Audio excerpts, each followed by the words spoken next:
आपण पाहत आहात सत्य व रोखोक news channel MH10 Sangli news.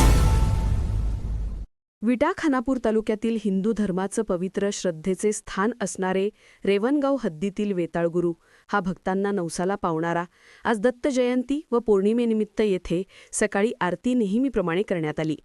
यावेळी वेताळगुरूंचे व्यवस्थापक श्री विलास तात्या मुळीक व पुजारी विलास शिंदे, राजीव गुरव, भीमराव गुजले, शामराव गुजले, रवी मुळीक, राकेश मुळीक, रेवणगावचा डेप्युटी सरपंच तुकारामभाऊ मुळीक व सर्व भाविक भक्तांच्या यांच्या उपस्थितीत आरतीचा कार्यक्रम संपन्न झाला। सर्व आढावा MH10 सांगली न्यूज चॅनलचे संपादक देवा सोन्याकर यांनी उपस्थित राहून घेतला।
MH10 सांगली न्यूज चॅनलला लाईक करा, शेअर करा आणि सबस्क्राईब करा।